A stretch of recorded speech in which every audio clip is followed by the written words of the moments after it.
محورê naweran kiç û jinên Başûr û Rojavayê Kurdistanê di yek sengerda li hember çekdarên Daeş kom kirine. Ev kiç û jin weke xwebexiş tevlî hêza agirî li mihwerê naweran li Sunûrê Mosulê bûne. حتى نوكا أم جروانا بجدارن حتى نوكا حتى أم بجدار من دورة مات سلاحية تدريبنا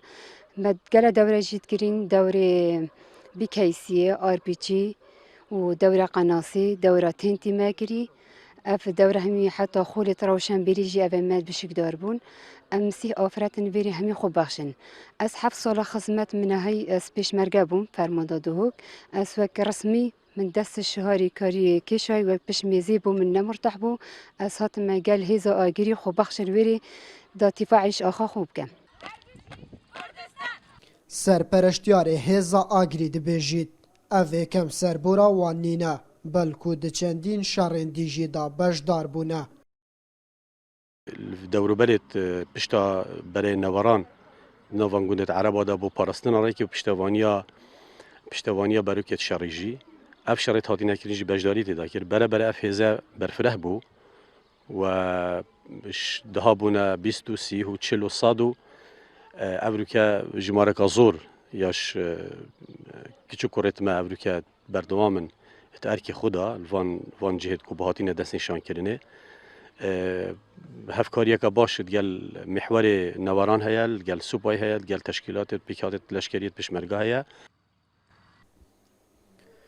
Bi çek û teqemeniyan kiç û jinên hêza agirî diberhevin ji bo her êrişeka çaverêkirî û li benda fermana serafxwe heya ku bejdariyê di kontrolkirina Mosulê da bikin. Ez pêşmerge hêza agirî me xelkê Rojava me sat me verê xwe bexş welatê xwe parêzim ez amade me ji hemî şerara we Kurdistana xwe rêzgar kin ji destê Daeş û destê her dijminî hema ferq nake çê Kurdistan bê em min amade ne em rêzgar kin. ام آمادن بو هر شری ام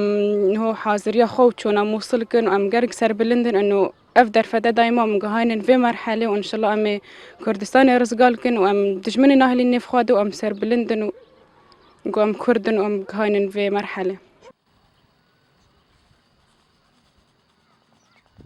Wezareta Pêşmerge Cilûberg û pêtiviyên serbazî ji bo wan berhevkirine û ji balkesên pispor hatîne perwerdekirin û şehrezayî li ser pirraniya çekan hene. Tayfgoran NRT Mihwerê Naweran